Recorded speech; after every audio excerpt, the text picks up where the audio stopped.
बिस्मिल्लाहिर्रहमानिर्रहीम। बिस्मिल्लाहिर्रहमानिर्रहीम। यूरन करते हुए अगर आपको यूरन के अंदर चमकते हुए ज़र्रात महसूस हो तो इनको क्रिस्टल्स कहा जाता है। ठीक है, क्रिस्टल्स जो है वो 4-5 वजूहात से आते हैं, लेकिन आज हम एक किस्म बयान करेंगे और उसकी वजह से काफ़ी ज़्यादा साइड इफ़ेक्ट और भी होते हैं। लेकिन आज जो बयान किया जाएगा वो ये कि इन क्रिस्टल्स की वजह से आपकी जो जिनसी ताकत होती है उसको क्या क्या नुकसान पहुंचाते हैं, ये बयान करने की कोशिश करूंगा। तो आइए चलते हैं अपने लेक्चर की तरफ। अस्सलाम वालेकुम वरहमतुल्लाहि वबरकातुहू। मैं डॉक्टर हाफिज अहमद रजा सब सुनने वालों को खुश आमदीद कहता हूँ। क्रिस्टल्स जो ज्यादातर यूरिक एसिड की वजह से आते हैं, जिस तरह यूरिक एसिड जो है खून की रवानी को सुस्त कर देता है जब ज्यादा मिकदार में हो, तो इसी तरह वो जो नफ्स का ब्लड फ्लो होता है उसमें भी काफी ज्यादा सुस्ती पैदा करता है, यानी कि ब्लड फ्लो कम हो जाता है, जिसकी वजह से इरेक्टाइल डिसफंक्शन का मसला बनता है। इरेक्टाइल डिसफंक्शन के मसले को बनने की वजह से आपकी जो शहवत है वो कम हो जाती है। जिस तरह यूरिक एसिड की ज्यादती जोड़ों के ऊपर मनफी असरात डालती है, इसी तरह जो आपके जिनसी अज़ू होते हैं इनमें भी काफी ज्यादा खराबियां पैदा करती है। अच्छा, गुर्दे जब सही तरीके से काम नहीं करते, आपके जिस्म के अंदर से जहरीले मादे पेशाब के जरिए फिल्टर होकर बॉडी से बाहर नहीं निकलते, तो बॉडी के अंदर बहुत ज्यादा मिकदार में जहरीले मादे जमा होते रहते हैं। तो इसकी वजह से आपको हर वक्त जिनसी थकावट हो सकती है।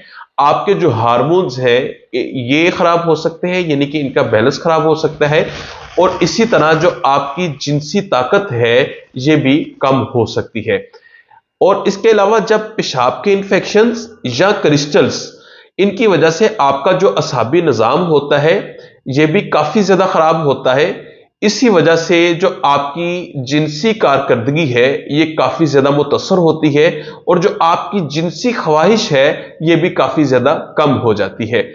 इसी तरह जब आपको हर वक्त क्रिस्टल्स की वजह से आपकी बॉडी जो है वो दर्द का शिकार रहती है, यूरिन के अंदर स्मेल आती है, यूरिन जलन के साथ आता है, ये यूरिन के लिए करते वक्त दर्द होती है, तो इसकी वजह से आपका जो जहनी दबाव है ये बढ़ जाता है। ये सारी चीजें आपके जहनी दबाव का बायस बनती है। इसकी वजह से भी आपकी जिनसी कारकर्दगी काफी कम होती है, जिनसी ख्वाहिश कम हो जाती है, आपके ब्लड फ्लो जो नफ्स के अंदर आता है वो भी काफी कम हो जाता है, जिसकी वजह से नफ्स में सही तरह से शहवत नहीं आती। तो इसमें परहेज आपने क्या करने हैं। लेकिन मैं एक चीज आपको पहले बता दूं, जब आपको इरेक्टाइल डिसफंक्शन का मसला बनता है, यानी कि नफ्स के अंदर तनाव सही से नहीं आता, या फिर आपकी टाइमिंग कम हो जाती है, या लिबिडो कम हो जाता है। लिबिडो कम होने से मुराद कि आपकी जिनसी ख्वाहिश कम हो जाती है, आपका सेक्स करने को दिल नहीं चाहता, तो आप जाके किसी डॉक्टर को या हकीम को बताते हैं, तो आपको मजून और फक्कियां देते हैं, जिसकी वजह से आप कहते हैं कि मैंने बहुत सारे ट्रीटमेंट करवाए लेकिन आपको फायदा नहीं होता।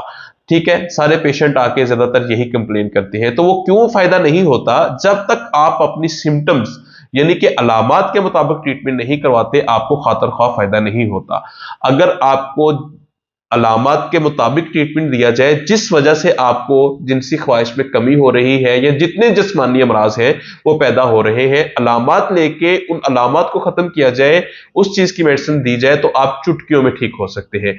तो आपने इसमें जो परहेज करने हैं, आपने 8 से 10 गिलास डेली पानी पीना है, और प्रोटीन वाली जो खाने हैं इनको आपने बंद करना है या बहुत कम कर देने हैं, जिसमें दूध की बनी हुई चीजें, दालें और अंडा गोश्त, इनको कम कर देना है। और क्रिस्टल्स के इलाज के लिए बेहतरीन मेडिसिन दस्तयाब हैं। अगर आपको ये अलामत है तो आप कांटेक्ट कर सकते हैं या क्लिनिक पे विजिट कर सकते हैं। इसी के साथ मुझे इजाजत दीजिए, बहुत जल्द किसी अच्छे लेक्चर के साथ मुलाकात होगी। फी अमानिल्लाह। अस्सलामु अलैकुम वरहमतुल्लाहि वबरकातुहू। अल्लाह हाफिज।